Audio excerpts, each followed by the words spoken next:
Olá a todos, sejam bem-vindos a mais uma aula de mecânica das rochas. Hoje o assunto é o mecanismo de ruptura. Esse assunto ele foi estudado inicialmente pela engenharia civil. Na verdade, todos os conceitos primários foram desenvolvidos em cima da engenharia civil. Só que desde a final da década de 80, 90 para cá, o enfoque dos estudos mais avançados de mecânica das rochas no sentido de mecanismo de ruptura é justamente em taludes de mineração. A partir do momento que os taludes de mineração começaram a chegar a 600 metros ou mais, viram novos desafios a serem estudados nesse campo. Visto aí que taludes de 300, 500 metros, que era a tradição antiga na mineração, ocorreram poucas rupturas. Poucos desses taludes de 300 a 500 metros romperam. Então, só que muitos acima de 600 metros começaram a sofrer essa instabilidade.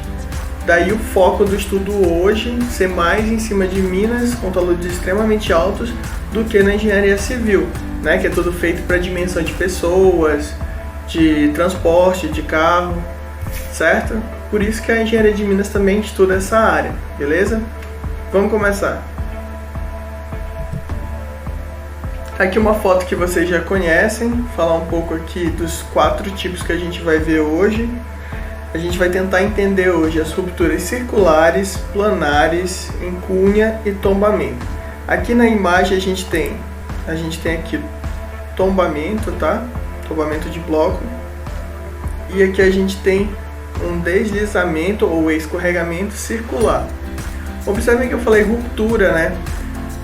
Quando eles rompem, eles deixam uma marca de como foi rompido. Então é um registro geológico desse movimento de massa.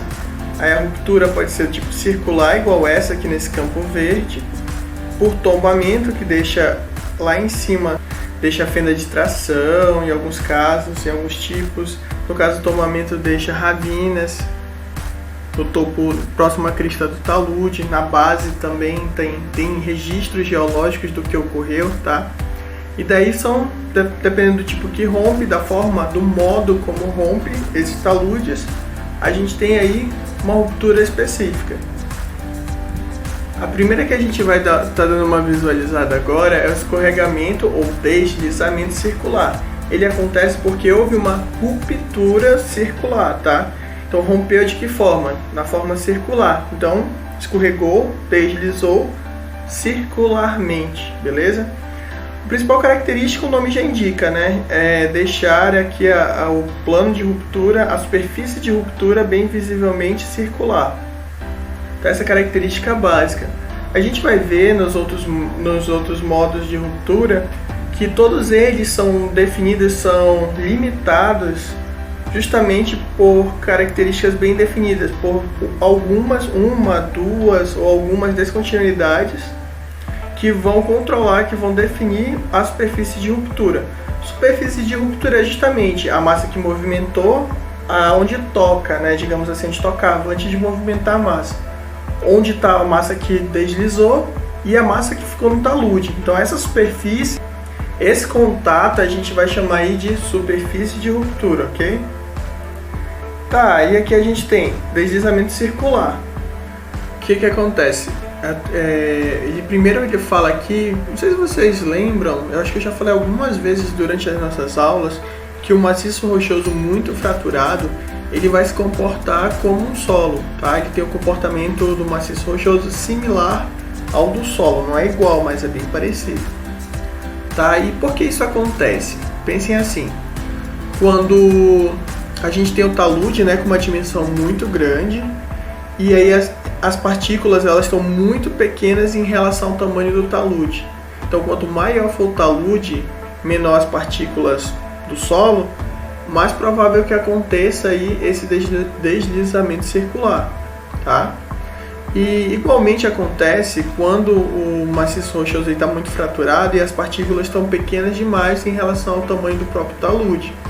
Nesse caso ele se comporta similar ao solo, tá? Não idêntico. Então, diferente dos próximos casos, né, que tem um plano de fraqueza, uma descontinuidade bem definida, que vai ser responsável por realizar e por criar a superfície de ruptura, nesse caso aqui do deslizamento circular, o que vai acontecer é que as descontinuidades elas vão ser tantas ou estarem tão próximas uma das outras que elas vão começar a buscar os seus próprios caminhos. E quais seriam esses seus próprios caminhos? Seria onde tivesse menor resistência do maciço rochoso. E ela começa a se interconectar até formar a superfície de ruptura, tá? A gente tem aqui exemplos, a gente tem aqui dois casos, eu até já pus uma setinha aqui. Tem o caso 1 e o caso 2, tá? Tem duas situações diferentes. No caso 1, a gente vai estar falando aí de fato de um maciço rochoso muito fraturado e não do solo, tá? A gente está falando aí de um material rochoso de alta coesão e baixo ângulo de atrito. E o que isso vai acontecer? O que isso vai caracterizar aqui na minha imagem do meu modo de ruptura? Tá? A gente tem bem aqui uma fenda de tração, provavelmente com água acumulada ou preenchimento já de outro tipo de rocha. E aí cria aqui a superfície, onde eu estou pintando, superfície de ruptura. Opa! Superfície de ruptura. Tá, quais são as características-chave dela? Se a gente for pensar aqui no círculo completo, né, ela tem um raio pequeno. Tão pequeno que ele não chega aqui a tocar aonde? No pé do talude, tá? Ele ficou alguns metros, talvez, não sei qual a escala desse desenho, mas ficou um pouco distante do pé do talude, e não chega a tocar o pé do talude. Mas, em compensação, ele fica mais arredondado, ou seja, ele entra mais no talude. Eu posso dizer que a minha superfície de ruptura ela é mais profunda, ela vai cavar mais, a superfície vai entrar mais no talude para formar esse círculo, tá? Ele é até mais arredondado do que o nosso caso 2, tá aqui o nosso caso 2. O nosso caso 2 ele tem esse círculo, tá? Tem esse formato circular. Observe que a superfície de ruptura iniciou aqui também na fenda de tração e chegou até onde teve o esforço, a tensão cisalhante, antes de deslizar ou de escorregar, tanto faz, até o pé do talude. Então essa massa inteira moveu. Então a gente tem nesse segundo caso um raio muito maior em comparação ao primeiro caso, só que não tão profundo. Então vai ser mais superficial nesse caso o movimento de massa, tá? Esse deslizamento que vai ocorrer. E nesse caso 2, eu estou falando de que tipo de material? Eu estou falando de material homogêneo, de baixa competência, baixa coesão, tá? E com alto nível de alterabilidade, ou seja, sofreu muito intemperismo, tá? Nesse caso 2 aí, eu estou falando de quê?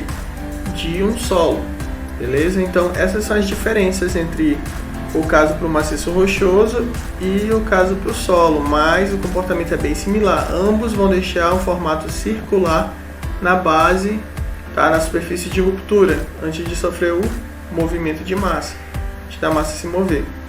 Nesse caso aqui que a gente está vendo, olha, e a gente tem aqui esse terceiro momento aqui.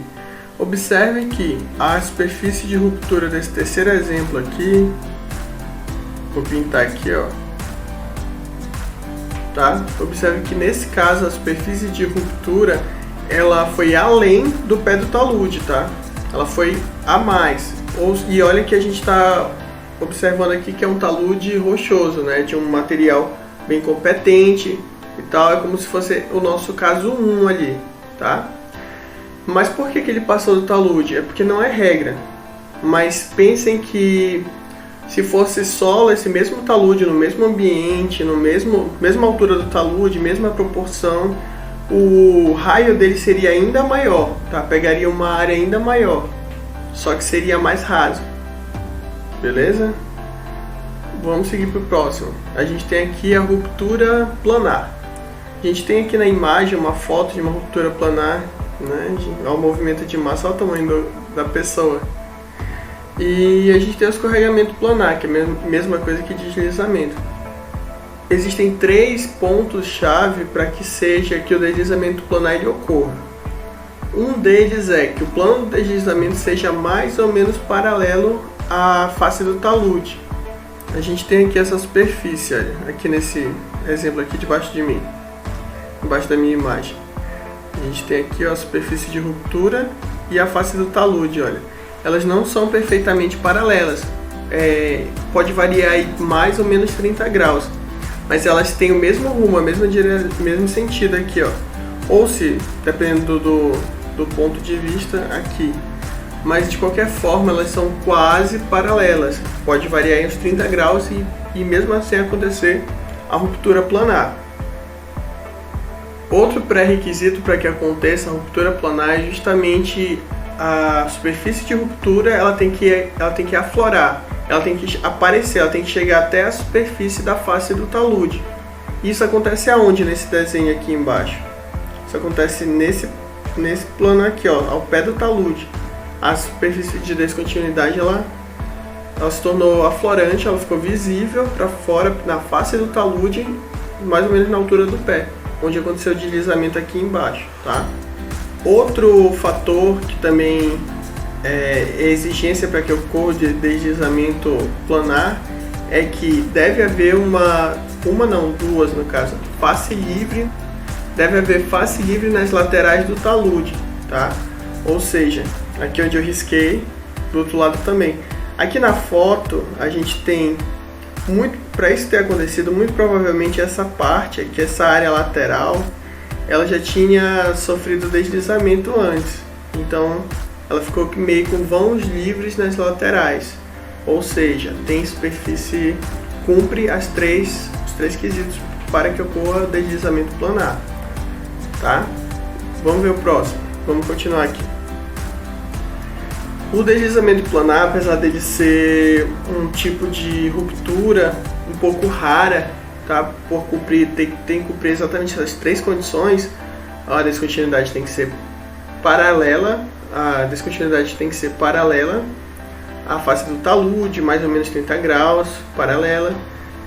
A descontinuidade tem que aflorar na face do talude e tem que ter faces livres nas laterais do talude. Apesar dessas condições serem muito específicas, tornando a ruptura não tão comum, ela pode acontecer nos mais diversos tipos de talude. A gente tem aqui, ó, em vários casos diferentes, talude sem fenda de tração. Lembra que na circular tinha fenda de tração em todos os casos, né? Pois é uma regra para ruptura circular. Já na planar não, pode acontecer sem a fenda de tração, como a gente vê nesse primeiro ponto, intensamente saturada ou com uma recarga muito alta, ou seja, a presença de água influencia muito, com fenda de tração inclinada, sem fenda de tração, que mais?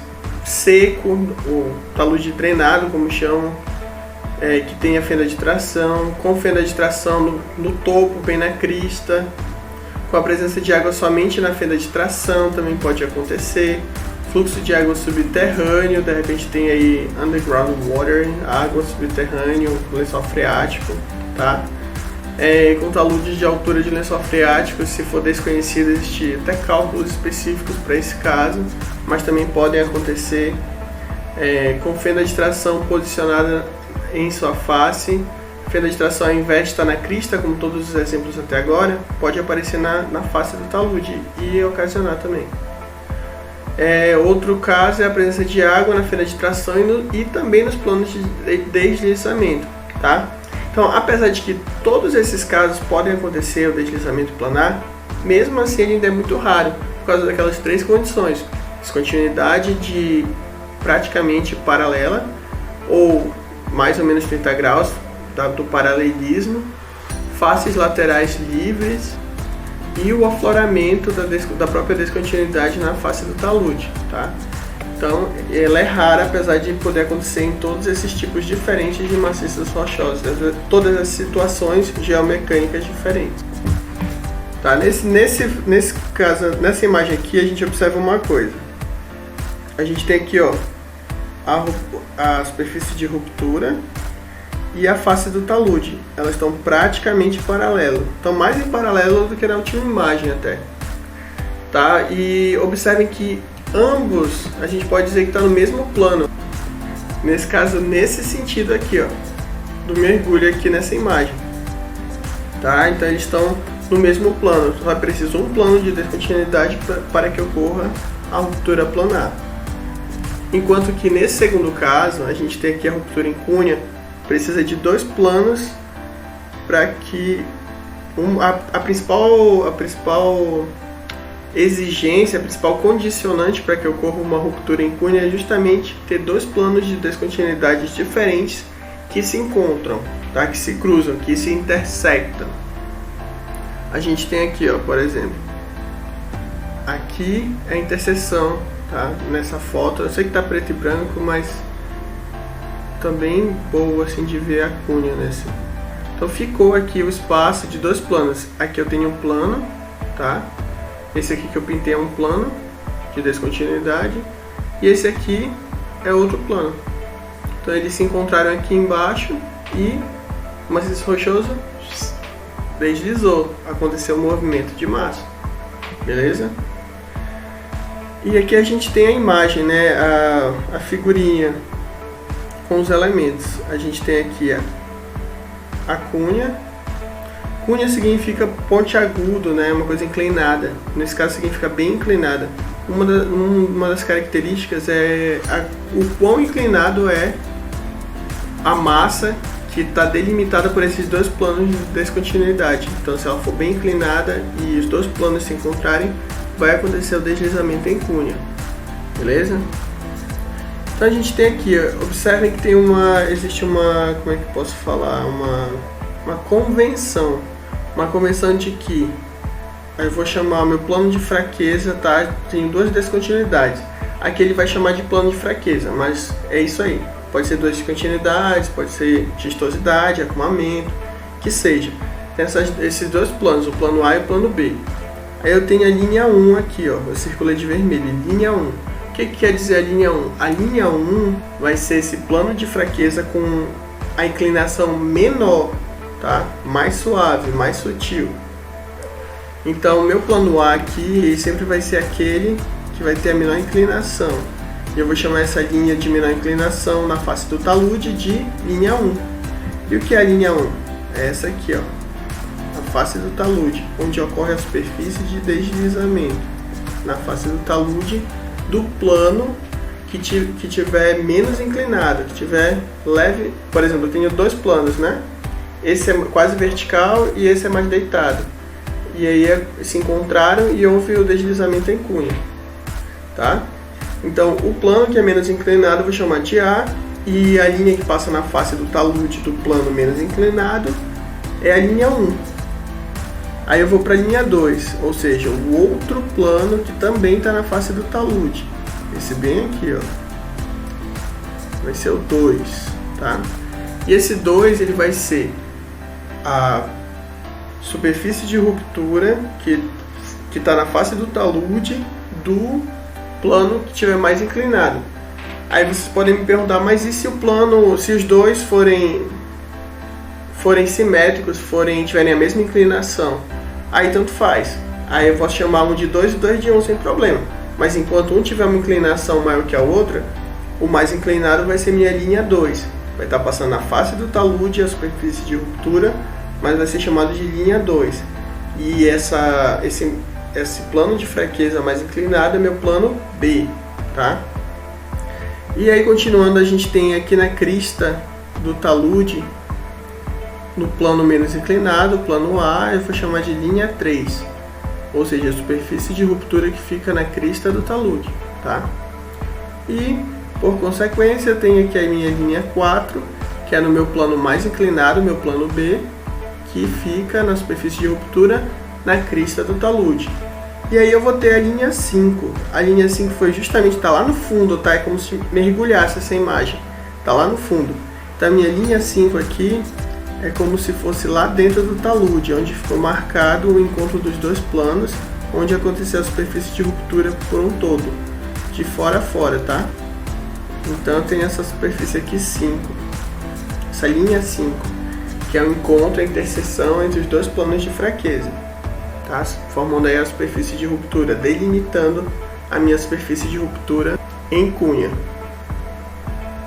E aí a gente chega aqui no tombamento. Então o tombamento ele é um movimento de massa que gera momento, tá? As forças que atuam sobre ele vai gerar um momento. E o que seria gerar momento? Se você pega lá da física, gerar momento é sinônimo de torque, que as forças que estão agindo sobre aquele corpo, no caso aí no meu maciço rochoso, essas forças estão fazendo com que ele rotacione, tá, em torno dele mesmo, em torno do próprio eixo. Aí quando acontece isso, esse fenômeno físico sobre o maciço rochoso, com descontinuidade nesse caso paralelas à face do talude, tá? Pode acontecer o tombamento. Já o tombamento ele tem 3 fatores-chave que é para que ocorra, como eu falei dos outros casos, né? São condicionantes para que ocorra o tombamento. A gente tem aí a presença de água, tá? Tem que ter pressão da água nas descontinuidades para que ocorra o tombamento. Se não tiver pressão de água nas descontinuidades, o tombamento não acontece. Essa força, essa pressão da água ao longo do tempo, que é um dos responsáveis pelo tombamento. Segundo ponto-chave é o atrito. O atrito ele precisa ser vencido, tá? Então um dos pontos-chaves aí do efeito do tombamento, desse movimento de massa, é justamente vencer a força normal, a força piezométrica de impulsão da água na descontinuidade, tudo bem? Então essa força, juntamente com a normal e juntamente com o próprio peso do bloco, que é o terceiro fator-chave, tem que vencer o atrito do próprio maciço rochoso. Se isso acontece, ele acaba tombando. Tombamento eu vou entender aí por um bloco rochoso, igual a gente tem aqui na imagem. Ele está na vertical, essa parcela aqui superior está na vertical e ele vai ficar na horizontal. Então essa mesma parcela, claro, não aqui, mas embaixo, né, ele vai tombar algumas vezes provavelmente antes de parar. Mas afinal essa parte que estava na vertical vai ficar na horizontal. Tombou. Ok? E tem as condições geométricas, né, que é descrito aqui nesse talude. É descrito aqui nesse slide. Quando ele fala, é muito comum vocês, eu tirei de um livro essa frase aqui, tá? É muito comum vocês acharem no livro sobre esse assunto a palavra vertente, só que vertente, tá? A gente chama de face do talude, são sinônimos. Então, taludes com 2 famílias de descontinuidade que se intercruzam inclinadas um a favor e outro contra a inclinação do talude. Ou seja, a gente tem aqui na vertical, né? E na horizontal a gente também tem. Aqui na vertical, esse aqui é nesse modelo, nesse exemplo aqui, a gente está falando do tombamento flexural. Por quê? Ele tem a descontinuidade, é gerada várias descontinuidades, tá? Paralela aí, aceitando até 30 graus de diferença com a face do talude. E quando ele se curva, o peso do próprio bloco faz criar descontinuidade nesse sentido aqui, no sentido perpendicular à face do talude, fazendo com que o quê? O bloco tombe de fato. Ok, então aí eu pergunto para vocês, olhem para essas esferas e me digam o que é tombamento, o que é deslizamento circular, o que é planar e o que é incúnia. Vocês saberiam chutar? Pois é. Eu queria que com isso aqui vocês entendessem a representação desses fenômenos, desses movimentos de massa que eu expliquei hoje, da superfície de ruptura que cada um apresenta, com essa representação de geologia estrutural, né? A gente está falando aí das projeções estereográficas, certo? Certo, e aí chegamos aqui nesse slide que eu quero explicar para vocês como fazer essa representação nas projeções estereográficas, representações desses tipos específicos de ruptura. Como? Tá, antes de falar como, a gente pode ver aqui nesse slide que tem 3 formas diferentes que geralmente podem ser retratadas esses casos aí de rupturas em maciços rochosos. A gente tem as projeções estereográficas que a gente vai ver hoje. A gente tem o modelo analítico direto, que aí são cálculos diretos, tem muita aproximação geométrica, tá? Então não dá valores diretos, mas dá uma boa previsão do que pode acontecer do comportamento do maciço rochoso. E aqui embaixo a gente tem o terceiro caso, que é a análise de estabilidade de talude, considerando todas essas variáveis. Geralmente aí envolve simulações, tá? Ou então análise de estabilidade estocástica, muitas vezes simulações.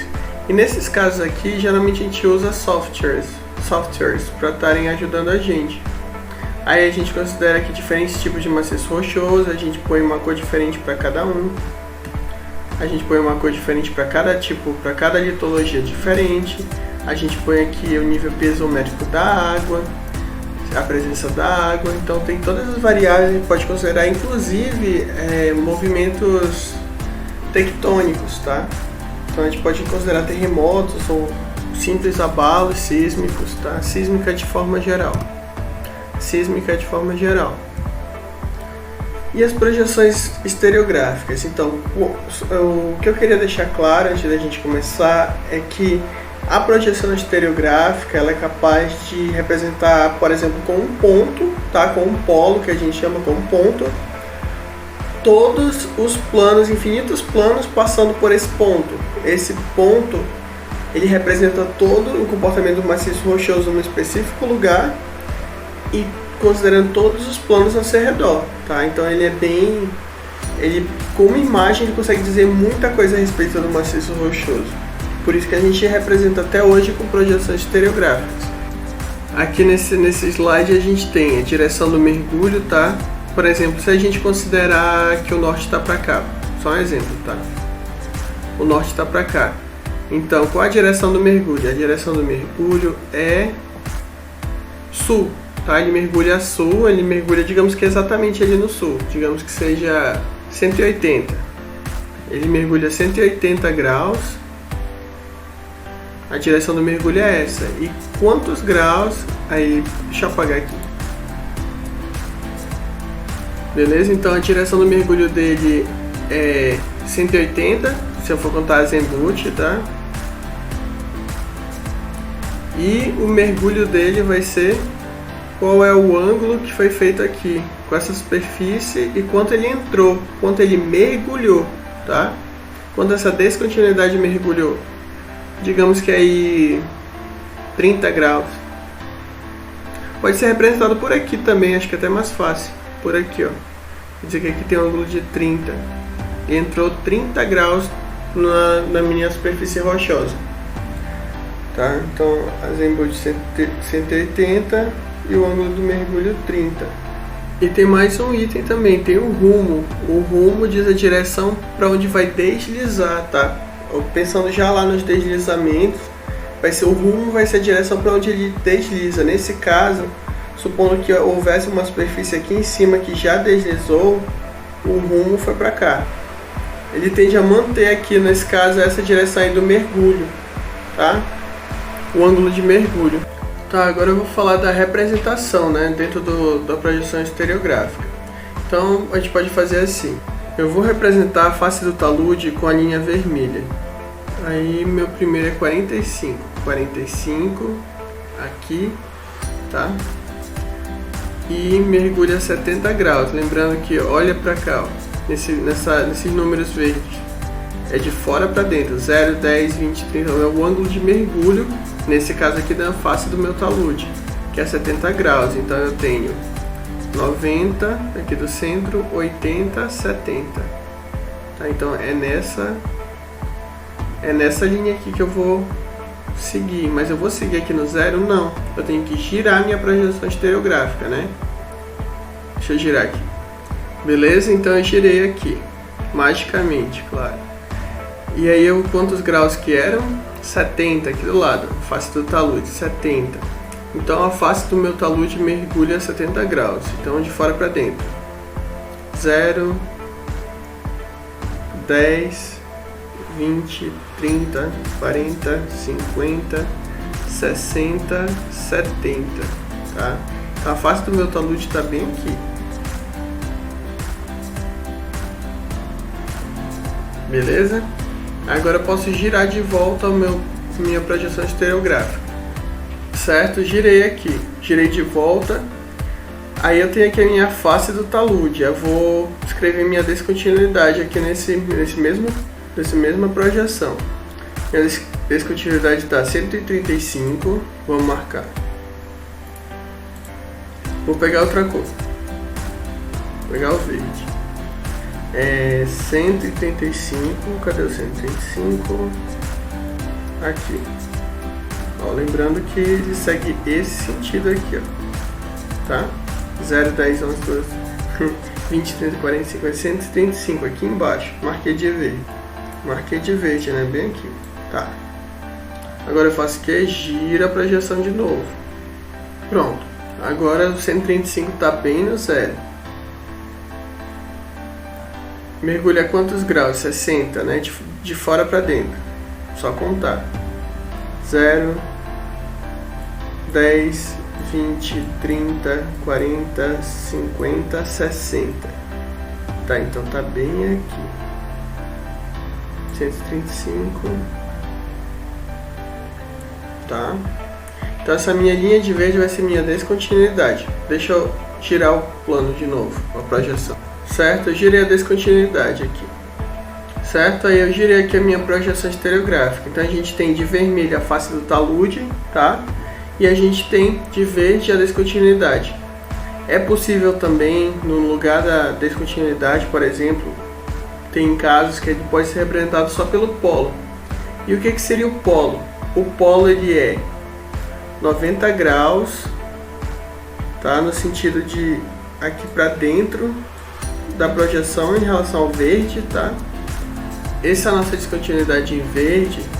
Você pode ver que ela está perfeitamente perpendicular à face do talude, tá? Então, imagina o talude aqui, a descontinuidade é nesse sentido, tá?